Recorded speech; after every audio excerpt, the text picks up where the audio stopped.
Rafale ഇടപാടുമായി ബന്ധപ്പെട്ട് പുറത്തുവന്നിരിക്കുന്ന രേഖകൾ പ്രതിരോധ മന്ത്രാലയത്തിൽ നിന്ന് മോഷ്ടിച്ചതാണെന്ന് കേന്ദ്ര സർക്കാർ. മോഷ്ടിക്കപ്പെട്ട രേഖകളുടെ അടിസ്ഥാനത്തിലുള്ള പുനഃപരിശോധനാ ഹർജികൾ തള്ളണമെന്ന് കേന്ദ്ര സർക്കാർ കോടതിയിൽ ആവശ്യപ്പെട്ടു.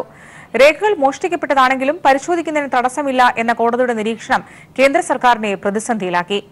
അഴിമതി പോലുള്ള ഗുരുതരമായ കുറ്റകൃത്യങ്ങൾ ദേശസുരക്ഷയുടെ മറവിൽ മൂടിവെക്കാൻ കഴിയില്ലെന്ന് കോടതി നിരീക്ഷിച്ചു. രാജ്യസുരക്ഷയുമായി ബന്ധപ്പെട്ട് അതിപ്രധാന രേഖകൾ പരാതിക്കൊപ്പം സമർപ്പിക്കുന്നത് വഴി പരാതിക്കാർ ഔദ്യോഗിക രഹസ്യ നിയമം ലംഘിച്ചിരിക്കുകയാണെന്നും ഈ ഹർജി തള്ളണമെന്നുമായിരുന്നു കേന്ദ്ര സർക്കാരിന്റെ പ്രധാന വാദം. നിരപരാധിത്വം തെളിയിക്കാൻ ഒരു പ്രതി മോഷ്ടിച്ച രേഖകൾ ഹാജരാക്കിയാൽ അത് പരിഗണിക്കേണ്ടി വരില്ലേ എന്ന് കോടതി കേന്ദ്ര സർക്കാരിനോട് ചോദിച്ചു. രഹസ്യരേഖകൾ പ്രതിരോധ മന്ത്രാലയത്തിൽ നിന്നും മോഷ്ടിച്ച് പുറത്തെത്തിച്ചത് നിലവിൽ ജോലി ചെയ്യുന്നവരോ വിരമിച്ചവരോ ആയ ഉദ്യോഗസ്ഥരാണ് എന്ന് കേന്ദ്രം വാദിച്ചു. എന്നാൽ ഇത്രയും കാലം അവർക്കെതിരെ എന്ത് നടപടിയെടുത്തുന്ന കോടതി ചോദ്യത്തിന് മുന്നിൽ കേന്ദ്രം പതറി. അന്വേഷണവുമായി ബന്ധപ്പെട്ട കൂടുതൽ വിവരങ്ങൾ നാളെ കോടതിയെ അറിയിക്കാമെന്ന് അറ്റോർണി ജനറൽ കോടതിയെ അറിയിച്ചു. ആഭ്യന്തര മന്ത്രാലയം അന്വേഷണം നടത്തി 2 മാധ്യമ സ്ഥാപനങ്ങൾക്കും സുപ്രീം കോടതിയിൽ ഹർജി നൽകിയ അഭിഭാഷകനുമെതിരെ ക്രിമിനൽ കേസെടുക്കുമെന്ന് AG കോടതിയെ അറിയിച്ചു. റഫേലുമായി ബന്ധപ്പെട്ട കൂടുതൽ വാർത്തകൾ വാദത്തിനിടെ സുപ്രീം കോടതിയിൽ സമർപ്പിക്കാൻ മുതിർന്ന അഭിഭാഷകൻ പ്രശാന്ത് ഭൂഷൺ ശ്രമിച്ചിരുന്നു. എന്നാൽ നിലവിലുള്ള രേഖകൾ മതിയെന്ന് ചൂണ്ടിക്കാണിച്ച് ചീഫ് ജസ്റ്റിസ് രഞ്ജൻ ഗൊഗോയ് അധ്യക്ഷനായ ബെഞ്ച് പ്രശാന്ത് ഭൂഷന്റെ ആവശ്യം തള്ളി. ബൊഫേഴ്സ് വിഷയം കോടതിയിൽ വരുമ്പോൾ രാജ്യസുരക്ഷാ വിഷയമാകുമോ എന്ന് ജസ്റ്റിസ് KM ജോസഫ് ചോദിച്ചു. മോഷ്ടിക്കപ്പെട്ട രേഖകളും പ്രസക്തമെന്ന് കണ്ടാൽ പരിശോധിക്കാമെന്ന് സുപ്രീം കോടതി വിധിയുണ്ടെന്ന് KM ജോസഫ് ചൂണ്ടിക്കാട്ടി. പാകിസ്ഥാന്റെ കൈവശമുള്ള F-16 വിമാനങ്ങളെ 1960കളിലെ MiG-21 വിമാനങ്ങൾ കൊണ്ടാണ് നമ്മൾ നേരിട്ടത്. അതുകൊണ്ട് റഫേൽ വിമാനങ്ങൾ അടിയന്തരമായി ആവശ്യമുണ്ടെന്നും പരിശീലനത്തിനായി സൈനികരെ പാരീസിലേക്ക് അയച്ചുവെന്നും കേന്ദ്രം വാദിച്ചു. എന്നാൽ കേന്ദ്രവാദത്തെ കോടതിയും ഹർജിക്കാരും ഒരുപോലെ ചോദ്യം ചെയ്തു. രേഖകൾ സുപ്രീം കോടതിയുടെ മുന്നിൽ വന്നതാണ്, അത് പരിശോധിക്കണമെന്ന് AGക്ക് പറയാനാകില്ലെന്ന് ജസ്റ്റിസ് കൗൾ വ്യക്തമാക്കി. ഹർജിയിൽ മാർച്ച് 14 വാദം തുടരും. News bureau, Delhi. തിരുവനന്തപുരം വിമാനത്താവളം അദാനിക്ക് നൽകിയതിൽ വൻ അഴിമതിയെന്ന് CPM സംസ്ഥാന സെക്രട്ടറി കോടിയേരി ബാലകൃഷ്ണൻ. അദാനിക്ക് വിമാനത്താവളം ലഭിക്കുന്നത് മുതൽ മുടക്കില്ലാതെയാണ്. വിമാനത്താവളങ്ങൾ സ്വകാര്യവൽക്കരിച്ചപ്പോൾ വിചിത്രമായ മാനദണ്ഡമാണ് ഉയർന്നതെന്നും അദാനി കരാർ നടത്തിപ്പിൽ നിന്ന് പിന്മാറണമെന്നും കോടിയേരി ബാലകൃഷ്ണൻ തിരുവനന്തപുരത്ത് പറഞ്ഞു. തിരുവനന്തപുരം വിമാനത്താവളം അദാനിക്ക് കൈമാറിയതിന് പിന്നിൽ കൊള്ളയും കുംഭകോണവും നടന്നു എന്നാരോപിച്ചാണ് CPIM സംസ്ഥാന സെക്രട്ടറി കോടിയേരി ബാലകൃഷ്ണൻ മാധ്യമങ്ങളെ കണ്ടത്. പ്രതിവർഷം 17,830 കോടി രൂപ വരുമാനവും 30,000 കോടി രൂപ ആസ്തിയുമുള്ള തിരുവനന്തപുരം വിമാനത്താവളം അദാനി സ്വന്തമാക്കിയത് യാതൊരു മുതൽ മുടക്കുമില്ലാതെയാണ്. 3 ആക്ഷേപങ്ങളാണ് പ്രധാനമായും കോടിയേരി ഉന്നയിച്ചത്. ദില്ലി, മുംബൈ വിമാനത്താവളങ്ങൾ സ്വകാര്യവൽക്കരിച്ചപ്പോൾ ലാഭമോ നഷ്ടമോ ഉണ്ടായാലും ആകെ വരുമാനത്തിന്റെ നിശ്ചിത ശതമാനം റവന്യൂ ഷെയർ എന്നതായിരുന്നു മാനദണ്ഡം. എന്നാൽ പുതിയ കരാർ വ്യവസ്ഥ പ്രകാരം ആളൊന്നിന് രൂപ എന്ന കണക്കിലേക്ക് മാറ്റി നിശ്ചയിച്ചു. എയർപോർട്ട് അതോറിറ്റി ഓഫ് ഇന്ത്യ ആക്ടിൽ 2003 കൊണ്ടുവന്ന ഭേദഗതി പ്രകാരം 30 കൊല്ലത്തേക്ക് മാത്രമേ വിമാനത്താവളങ്ങൾ സ്വകാര്യവൽക്കരിക്കാൻ പാടുള്ളൂ. എന്നാൽ പുതിയ കരാർ പ്രകാരം അത് 20 വർഷത്തേക്ക് കൂടി നീട്ടി നൽകി. പാർലമെന്റ് അറിയാതെ നീതി ആയോഗ് വഴി ഈ നടത്തിയ ഭേദഗതി സംശയാസ്പദമാണ്. വിമാനത്താവളത്തിൽ കോഫി ഷോപ്പ് തുടങ്ങണമെങ്കിൽ പ്രവൃത്തി പരിചയം നിർബന്ധമാണെന്നിരിക്കെ വിമാനത്താവളം നടത്തി പരിചയമില്ലാത്ത അദാനിക്ക് വേണ്ടി കരാർ വ്യവസ്ഥകൾ മാറ്റി എഴുതി. അദാനി വിമാനത്താവളം സ്വന്തമാക്കുന്നതോടെ 20% ജീവനക്കാർ എന്തു ചെയ്യുമെന്ന് കോടിയേരി ചോദിച്ചു. ഭാവിയിൽ കാർഗോയ്ക്ക് പ്രാധാന്യം നൽകുന്ന വിമാനത്താവളമാക്കാൻ അദാനി തീരുമാനിക്കുകയാണെങ്കിൽ വിമാനത്താവള കമ്പനിക്ക് നൽകുന്ന ഒരു യാത്രക്കാരന് 168 രൂപ എന്ന തുകയിൽ വൻ ഇടിവ് വരും. 50 വർഷത്തേക്ക് കാലാനുസൃതമായ വർധനവില്ലാതെ 168 രൂപ മാത്രമെന്ന് നിജപ്പെടുത്തിയതിനും ദുരൂഹതയുണ്ട്. കോൺഗ്രസ് എന്തുകൊണ്ടാണ് ഈ കൊള്ളയെ എതിർക്കാത്തതെന്നും ശശി തരൂർ ഈ വിൽപ്പനയുടെ ഇടനിലക്കാരനായി എന്നും കോടിയേരി ആരോപിച്ചു. അതിന് കൊടുക്കാമെന്ന് പറഞ്ഞ അതേ തുക സ്റ്റേറ്റ് ഗവൺമെന്റ് തരാം എന്ന് പറഞ്ഞ് നേരത്തെ ആരാണോ കൂടുതൽ കോട്ട് ചെയ്തത് ആ തുക ഞങ്ങൾ തരാൻ തയ്യാറാണെന്ന് സംസ്ഥാന കേന്ദ്രത്തെ അറിയിച്ചിട്ടുണ്ട്. ഈ സാഹചര്യത്തിൽ അദാനി ഗ്രൂപ്പ് ഇതിൽ സ്വയം പിന്മാറണം. LDF സ്ഥാനാർത്ഥികൾ ആരാകണമെന്ന ചർച്ച പുരോഗമിക്കുകയാണ്. ശനിയാഴ്ച CPIM സ്ഥാനാർത്ഥികളെ പ്രഖ്യാപിക്കും. അതിനിടയിൽ കയറി സ്ഥാനാർത്ഥികളെ പ്രഖ്യാപിച്ച മാധ്യമങ്ങളെ കോടിയേരി കണക്കിന് പരിഹസിച്ചു. നിങ്ങൾ 2-3 ആളെ പേര് പറയുന്ന കുറച്ച് നല്ലതെന്ന് എനിക്ക് തോന്നുന്നു. എന്നാൽ അത്രയാക്കൊരു സന്തോഷമല്ല, പരിഗണിച്ചു. കുറേ പേരുകൾ കേൾക്കുമ്പോൾ ആ പേര് പറയുന്ന ആൾ വിചാരിക്കുമല്ലോ, പാർട്ടി എന്നെ പരിഗണിക്കുന്നുണ്ട്. ഞങ്ങൾ പരിഗണിച്ചിട്ടേ ഉണ്ടാവില്ല, നിങ്ങളാണ് അവരെ പരിഗണിച്ചത്. News bureau, Thiruvananthapuram. തിരുവനന്തപുരം വിമാനത്താവളം സ്വകാര്യവൽക്കരിക്കുന്നതിനെതിരെ സംസ്ഥാന സർക്കാർ ഹൈക്കോടതിയെ സമീപിച്ചു. കേന്ദ്ര സർക്കാർ നടപടി സ്വേച്ഛാപരമെന്ന് ചൂണ്ടിക്കാട്ടി സംസ്ഥാന സർക്കാർ കോടതിയിൽ ഹർജി സമർപ്പിച്ചു. സ്വകാര്യവൽക്കരണ തീരുമാനം പൊതുതാൽപര്യത്തിന് എതിരാണെന്ന് സർക്കാർ ഹർജിയിൽ വ്യക്തമാക്കുന്നു. ഹർജി കോടതി നാളെ പരിഗണിക്കും. തിരുവനന്തപുരം വിമാനത്താവളം സംസ്ഥാന സർക്കാരിന്റെ സ്വത്താണെന്ന് ഹർജിയിൽ വിശദമാക്കുന്നു. വിമാനത്താവളത്തിന് തിരുവിതാംകൂർ രാജ്യം നൽകിയ 258.06 ഏക്കർ ഭൂമി നിലവിൽ സംസ്ഥാന സർക്കാരിന്റെ ഉടമസ്ഥതയിലാണുള്ളത്. 2003 കാലഘട്ടത്തിൽ 27 ഏക്കർ ഭൂമി സൗജന്യമായി ഏറ്റെടുത്ത് നൽകിയിരുന്നു. സ്വകാര്യവൽക്കരണം ഉണ്ടാവില്ലെന്നാണ് അന്ന് കേന്ദ്ര വ്യോമയാന മന്ത്രാലയം അറിയിച്ചത്. അങ്ങനെ ആലോചിക്കുന്നുണ്ടെങ്കിൽ സംസ്ഥാന സർക്കാരുമായി ചർച്ച നടത്തുമെന്നും കേന്ദ്ര സർക്കാർ അറിയിച്ചിരുന്നു. എന്നാൽ സ്വകാര്യവൽക്കരണം കേന്ദ്ര സർക്കാർ പ്രഖ്യാപിച്ചപ്പോൾ തന്നെ ഇക്കാര്യം ചൂണ്ടിക്കാട്ടി മുഖ്യമന്ത്രി കേന്ദ്രത്തിന് കത്തെഴുതിയിരുന്നു. വിമാനത്താവളം മറ്റാർക്കെങ്കിലും നൽകുന്നുവെങ്കിൽ 2 വിമാനത്താവളം നടത്തി പരിചയമുള്ള കേരള സർക്കാരിന് തന്നെ നൽകണമെന്നായിരുന്നു മുഖ്യമന്ത്രി ആവശ്യപ്പെട്ടത്. ഡൽഹി, മുംബൈ വിമാനത്താവളം സ്വകാര്യവൽക്കരിക്കുമ്പോൾ മുൻപരിചയം നിർബന്ധമായിരുന്നു. എന്നാൽ സംസ്ഥാന സർക്കാരിന് യോഗ്യതയുള്ളതിനാലാണ് മുൻപരിചയം എന്ന വ്യവസ്ഥ കേന്ദ്രം ഒഴിവാക്കിയതെന്നും ഹർജിയിൽ ആരോപിക്കുന്നു. സംസ്ഥാന സർക്കാരിന്റെ അഭിപ്രായങ്ങൾ കണക്കിലെടുക്കാതെയാണ് സ്വകാര്യവൽക്കരണ നീക്കമെന്നും ഹർജിയിൽ ചൂണ്ടിക്കാട്ടിയിട്ടുണ്ട്. ഹർജി കോടതി നാളെ പരിഗണിക്കും. News bureau, Kochi. ബലാക്കോട്ടിലെ ആക്രമണത്തിൽ കെട്ടിടങ്ങൾ തകർന്നിട്ടില്ലെന്ന് വ്യക്തമാക്കുന്ന സാറ്റലൈറ്റ് ദൃശ്യങ്ങളുമായി അന്താരാഷ്ട്ര വാർത്താ ഏജൻസിയായ റോയിട്ടേഴ്സ്. ബലാക്കോട്ടിലെ മദ്രസ കെട്ടിടങ്ങൾക്ക് ഒരു മാറ്റവുമില്ലാതെ ഇപ്പോഴും തുടരുന്നു. എന്നാൽ കൊല്ലപ്പെട്ടവരുടെ എണ്ണം ചോദിക്കുന്നവരെ അടുത്ത ആക്രമണ സമയത്ത് വിമാനത്തിൽ കെട്ടിയിട്ട് കൊണ്ടുപോകാം എന്ന വിദേശകാര്യ സഹമന്ത്രി വി കെ സിംഗിന്റെ വാക്കുകൾ വിവാദമാകും. ഹൈ റിസൊല്യൂഷൻ സാറ്റലൈറ്റ് ദൃശ്യങ്ങളാണ് വാർത്താ ഏജൻസിയായ റോയിട്ടേഴ്സ് പുറത്തുവിട്ടത്. ഇതുപ്രകാരം ബലാക്കോട്ടിൽ ജെയ്ഷെ മുഹമ്മദ് പ്രവർത്തിക്കുന്ന മദ്രസ കെട്ടിടങ്ങൾ തലസ്ഥാനത്ത് ഇപ്പോഴും തുടരുന്നു. ഈ കെട്ടിടങ്ങൾ വ്യോമാക്രമണത്തിൽ തകർന്നുവെന്നായിരുന്നു കേന്ദ്ര സർക്കാർ വാദം. സാൻ ഫ്രാൻസിസ്കോയിലെ പ്ലാനറ്റ് ലാബ്സ് എന്ന സ്വകാര്യ സാറ്റലൈറ്റ് ഓപ്പറേറ്റേഴ്സിൽ നിന്നാണ് ദൃശ്യങ്ങൾ ലഭിച്ചത്. 2018 ഏപ്രിൽ എടുത്ത ചിത്രങ്ങളിൽ കാണുന്ന അതേ കെട്ടിടങ്ങൾ വ്യോമാക്രമണം കഴിഞ്ഞ് 6 ദിവസത്തിനു ശേഷം മാർച്ച് 4-എടുത്ത സാറ്റലൈറ്റ് ദൃശ്യങ്ങളിലും വ്യക്തമായി കാണാം.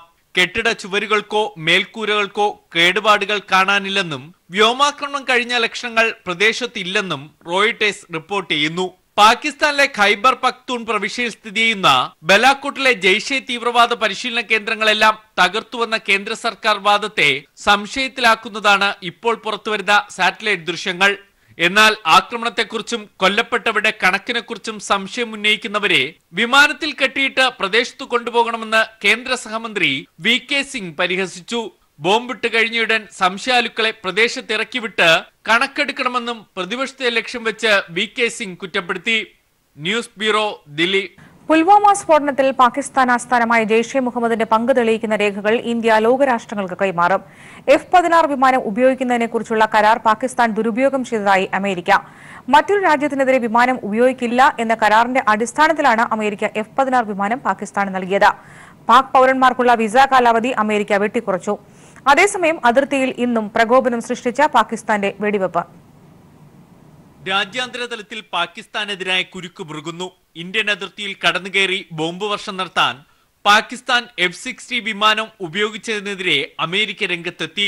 അമേരിക്കൻ നിർമ്മിത വിമാനമാണ് F-16. മറ്റൊരു രാജ്യത്തിൽ അക്രമം നടത്താൻ ഉപയോഗിക്കരുതെന്ന കരാറിന്റെ അടിസ്ഥാനത്തിലാണ് പാകിസ്ഥാന് F-16 വിമാനം അമേരിക്ക കൈമാറിയത്. നിലവിൽ ഇന്ത്യ പുറത്തുവിട്ട തെളിവുകൾ പ്രകാരം F-16 വിമാനം ഉപയോഗിച്ച് അതിർത്തി ലംഘിച്ചുവെന്ന് മാത്രമല്ല, ഇന്ത്യൻ മേഖലയിൽ അംറാം മിസൈലുകൾ വിക്ഷേപിക്കുകയും ചെയ്തു.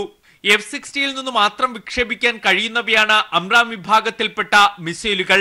F-16 ഉപയോഗിച്ചിട്ടില്ലെന്ന പാക് വാദവും അമേരിക്ക തള്ളുന്നു. പാക് ആസ്ഥാനമായ ജെയ്ഷെ മുഹമ്മദിന് പുൽവാമ സ്ഫോടനത്തിലുള്ള പങ്ക് തെളിയിക്കുന്ന രേഖകൾ ഇന്ത്യ ലോകരാജ്യങ്ങൾക്ക് കൈമാറും. നിലവിൽ ജെയ്ഷെ തലവൻ മസൂദ് അസ്ഹറിനെ ആഗോള ഭീകരനായി പ്രഖ്യാപിക്കാൻ ഫ്രാൻസ്, ബ്രിട്ടൻ, അമേരിക്ക എന്നിവർ പ്രമേയം കൊണ്ടുവന്നിട്ടുണ്ട്. അമേരിക്കയും പാകിസ്ഥാനെതിരായ നീക്കം ശക്തമാക്കി. പാകിസ്ഥാൻ പൗരന്മാർക്ക് 5 വർഷത്തെ കാലാവധിയോടെ നൽകിയിരുന്ന വിസ 3 മാസത്തേക്ക് മാത്രമായി വെട്ടിച്ചുരുക്കി. തീവ്രവാദികളെ സംരക്ഷിക്കുന്ന നടപടി പാക് ഭാഗത്തുനിന്നും ഉണ്ടാകുന്ന സാഹചര്യത്തിലാണ് വിസ കാലാവധി വെട്ടിക്കുറച്ചത്. അതേസമയം അതിർത്തിയിൽ പാക് പ്രകോപനം തുടരുന്നു. രജോരി ജില്ലയിലെ സുന്ദർബാനി സെക്ടറിൽ പുലർച്ചെയോടെ വെടിനിർത്തൽ കരാർ ലംഘിച്ച് ഇന്ത്യൻ പോസ്റ്റുകൾക്ക് നേരെ പാക് സൈന്യം വെടിവച്ചു. News bureau, Delhi. സംസ്ഥാനത്തെ കർഷകർക്ക് ആശ്വാസമായി സർക്കാർ ഇടപെടൽ. കർഷകരുടെ എല്ലാ വായ്പകൾക്കും ഈ വർഷം ഡിസംബർ 31 വരെ മൊറട്ടോറിയം നീട്ടിയത് ബാങ്കുകൾ തത്വത്തിൽ അംഗീകരിച്ചു.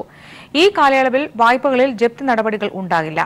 വാണിജ്യ പൊതുമേഖലാ ബാങ്കുകളെ കടാശ്വാസ കമ്മീഷൻ പരിധിയിൽ കൊണ്ടുവരണം എന്ന സർക്കാർ ആവശ്യം ബാങ്കുകൾ സ്വാഗതം ചെയ്തു. മുഖ്യമന്ത്രി വിളിച്ചു ചേർത്ത സംസ്ഥാനതല ബാങ്കേഴ്സ് സമിതി പ്രതിനിധികളുടെ യോഗത്തിന്റേതാണ് ഈ തീരുമാനം. പ്രളയത്തെ തുടർന്ന് വിളകൾ നശിച്ചു ദുരിതത്തിലായ കർഷകർക്ക് ആശ്വാസമേകുന്നതാണ് സർക്കാരിന്റെ ഇടപെടൽ. അടുത്ത 1 വർഷത്തേക്ക് കർഷകരുടെ കാർഷികേതര വായ്പകളിൽ ജപ്തി നടപടികൾ ഉണ്ടാകരുതെന്ന മുഖ്യമന്ത്രിയുടെ ആവശ്യം ബാങ്കുകൾ അംഗീകരിച്ചു. കടാശ്വാസ പരിധി 2 ലക്ഷമാക്കിയതും ബാങ്കേഴ്സ് സമിതി അംഗീകരിച്ചതായി കൃഷിമന്ത്രി വി എസ് സുനിൽകുമാർ പറഞ്ഞു. കർഷകരെടുത്തിരിക്കുന്ന കാർഷിക ലോണുകൾ മാത്രമല്ല, കർഷകർ കൃഷി ഉപജീവന മാർഗമായിട്ടുള്ള കർഷകരെടുത്തിരിക്കുന്ന കാർഷികേതര ലോണുകൾ അടക്കമുള്ള എല്ലാ ലോണുകൾക്കും ഡിസംബർ മാസം 31 വരെ മൊറട്ടോറിയം പ്രഖ്യാപിക്കണമെന്ന സംസ്ഥാന ഗവൺമെൻറ്റിൻ്റെ നിർദ്ദേശം SLBC യോഗത്തിൽ അവർ തത്വത്തിൽ അംഗീകരിച്ചിരിക്കുകയാണ്. ഈ മൊറട്ടോറിയം പ്രഖ്യാപിച്ചിരിക്കുന്ന മേഖലകളിൽ, ആ പ്രദേശങ്ങളിൽ ടൈം ബാർ അവർക്ക് വെയ്വ് ചെയ്ത് കൊടുക്കാൻ വേണ്ടി സർക്കാർ ഉത്തരവിറക്കാൻ വേണ്ടി തീരുമാനിച്ചിരിക്കുകയാണ്.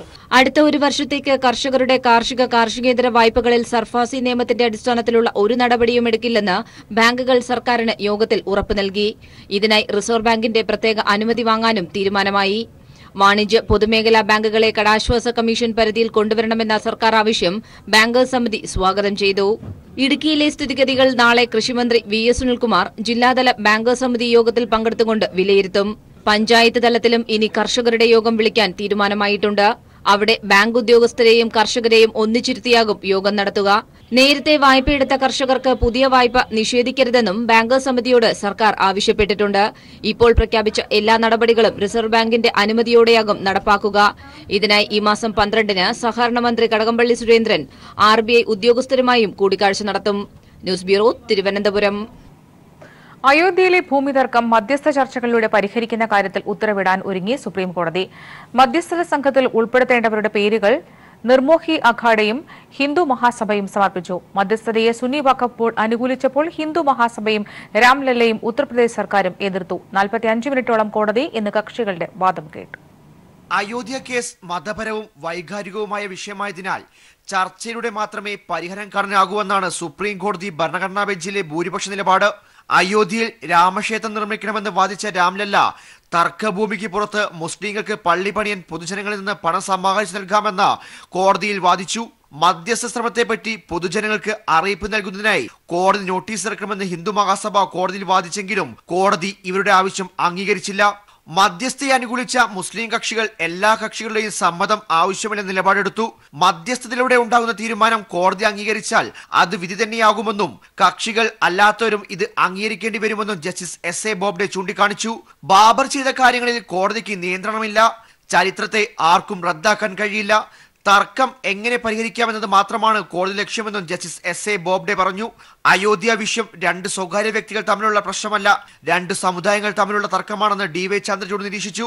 എന്നാൽ മധ്യസ്ഥ ചർച്ച നല്ലതാണെങ്കിലും അയോധ്യ കേസിൽ അതിന്റെ ഫലപ്രാപ്തിയിൽ സംശയമുണ്ടെന്നും 5-അംഗ ബെഞ്ചിലെ ജസ്റ്റിസ് ചന്ദ്രചൂഡ് ചൂണ്ടിക്കാട്ടി.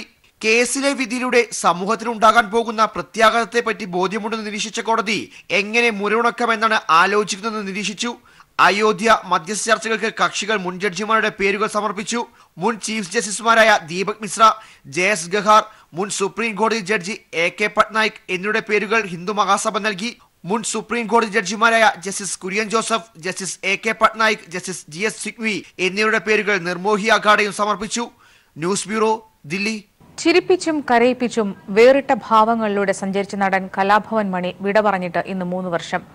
ആടിയും പാടിയും സാധാരണക്കാരോടൊപ്പം സംവദിച്ചും അവരിൽ ഒരാളായി മാറിയ മണിയെ മലയാളത്തിന് മറക്കാനാവില്ല. സിനിമാ താരമായി മാത്രം നിലനിൽക്കുകയും അറിയപ്പെടുകയും ചെയ്യുമ്പോൾ മണി സിനിമാ താരമായും വ്യക്തിയായും വൈവിധ്യങ്ങളിലെ തന്നെ ഒറ്റയാനായും മണ്ണിൽ ചവിട്ടി നിന്നു. ഏതഭിമുഖത്തിലും പൂർവ്വകാല കഷ്ടതകളെ അദ്ദേഹം യാതൊരു മറയും കൂടാതെ വെളിപ്പെടുത്തി. മറ്റു പലരും മറകളിലൂടെ സംസാരിക്കുമ്പോൾ മണി ഉച്ചത്തിൽ സംസാരിച്ചു. നാടൻ പാട്ടും തമാശകളുമായി മണിയുടെ ശബ്ദം നാട്ടിടവഴികളിൽ മുഴങ്ങി. സിനിമാ പാട്ടുകളിൽ നിന്നും സാധാരണ മലയാളിയുടെ ഇഷ്ടം നാടൻ പാട്ടുകളിലേക്ക് കലാഭവൻ മണി പറിച്ചു നട്ടു.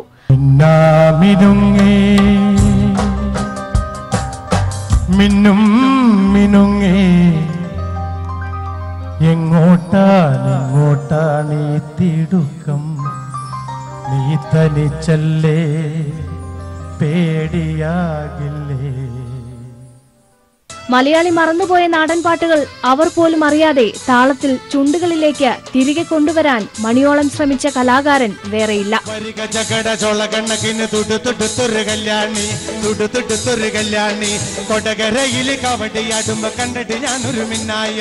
ആടിയും പാടിയും സാധാരണക്കാരനോടൊപ്പം സംവദിച്ചും അവരിൽ ഒരാളായി പകർന്നാട്ടം നടത്തിയും മണി മലയാളത്തിന്റെ സ്വന്തക്കാരനായി മാറി. 3 വർഷങ്ങൾക്കിപ്പുറവും ആ മണിമുഴക്കം നിലച്ചുപോയെന്ന, പ്രിയപ്പെട്ട ഒരാൾ മരിച്ചുപോയെന്ന, ചാലക്കുടി പുഴ പോലും വിശ്വസിച്ചിട്ടില്ല.